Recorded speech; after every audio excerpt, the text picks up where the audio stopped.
Assalamualaikum warahmatullahi wabarakatuh. Perkenalkan, nama saya Meliani Dwi Pangesti, NIM 2003034 dari Universitas Widya Husada Semarang, jurusan D3 Fisioterapi.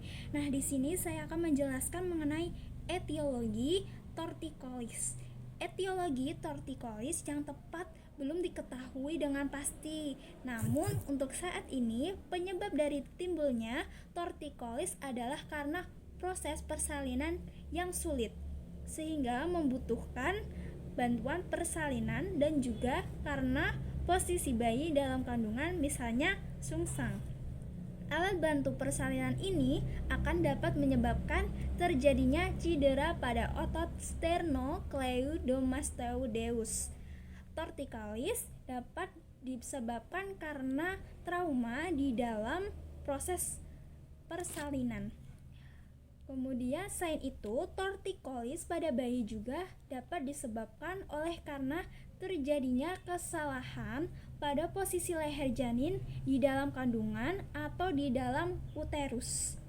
Bila bayi dalam kandungan atau uterus, posisi kepalanya berada di posisi yang salah secara terus-menerus, maka hal ini akan menyebabkan terjadinya penekanan pada salah satu sisi dari otot sternocleidomastoideus yang pada akhirnya akan menimbulkan terjadinya iskemik dan kecacatan. Assalamualaikum warahmatullahi wabarakatuh.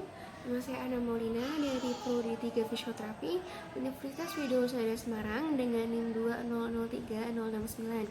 Kali ini saya akan menjelaskan tentang patologi torticollis.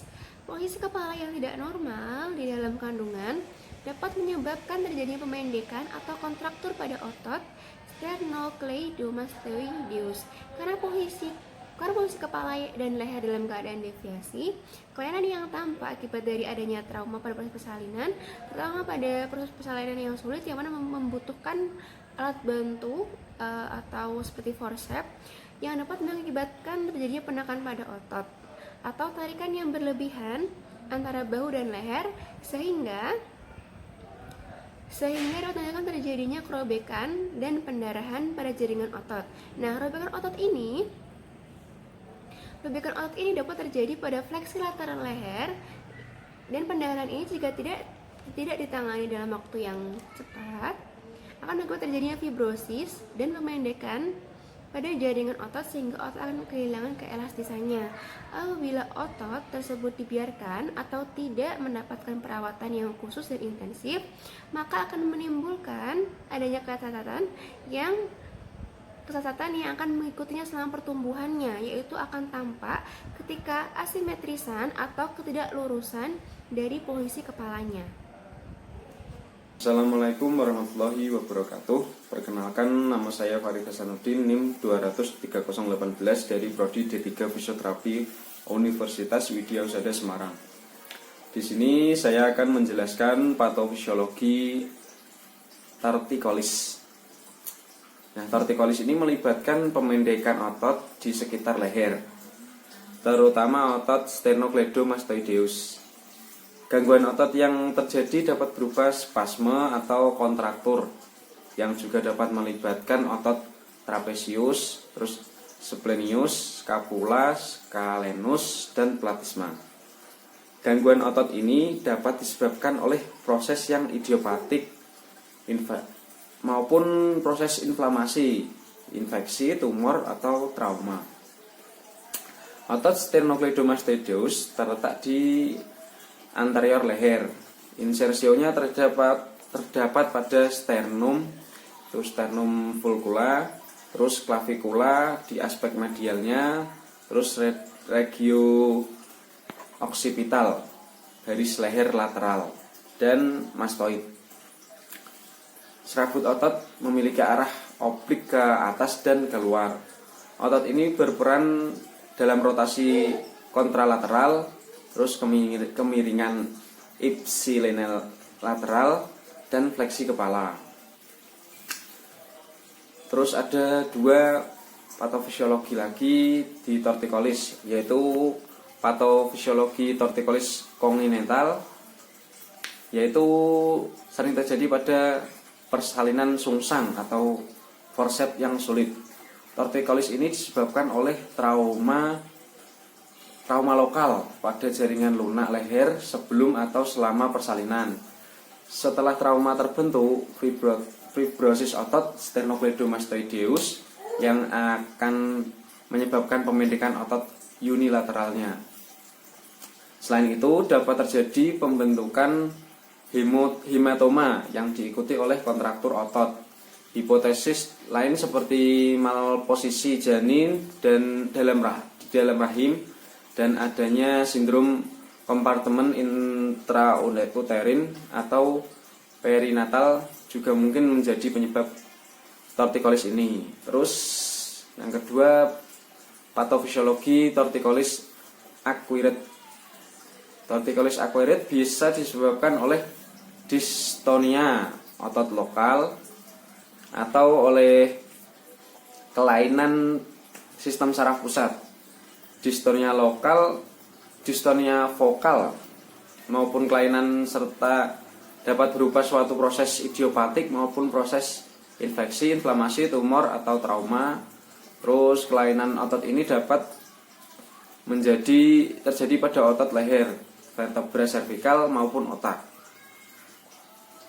Adanya tumor pada dasar tengkorak, tumor fossa posterior dapat menekan sampai ke saraf ke leher dan menyebabkan torticollis.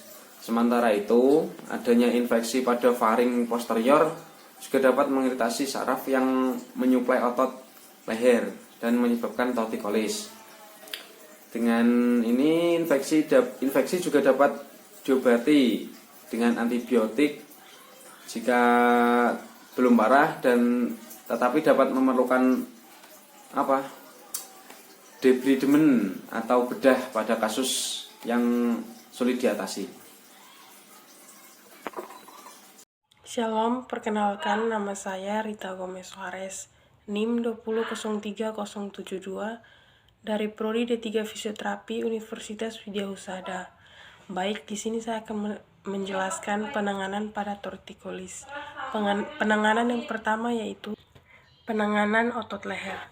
Cara ini biasanya digunakan untuk mengatasi torticollis yang sudah ada sejak lahir atau torticollis kongenital. Dokter akan mengajarkan beberapa gerakan pada orang tua untuk dilakukan bersama si kecil yang mengidap torticollis. Penanganan yang kedua menggunakan pemijat leher.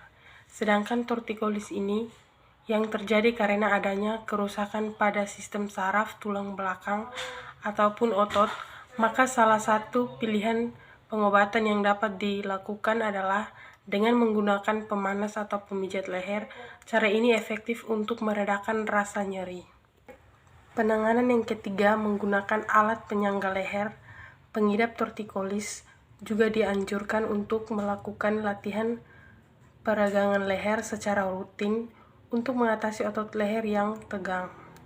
Penanganan yang keempat, fisioterapi atau terapi fisik juga bisa dilakukan untuk mengatasi kepala yang miring akibat torticollis. Penanganan yang kelima, mengonsumsi obat-obatan. Dokter juga bisa meresepkan obat-obatan pada pengidap torticollis untuk meredakan gejala. Penanganan yang keenam, operasi. Bila cara-cara pengobatan di atas masih belum bisa menyembuhkan torticollis, dokter bisa menganjurkan prosedur operasi. Baik, terima kasih. Itu penjelasan dari saya. Sekian dan terima kasih.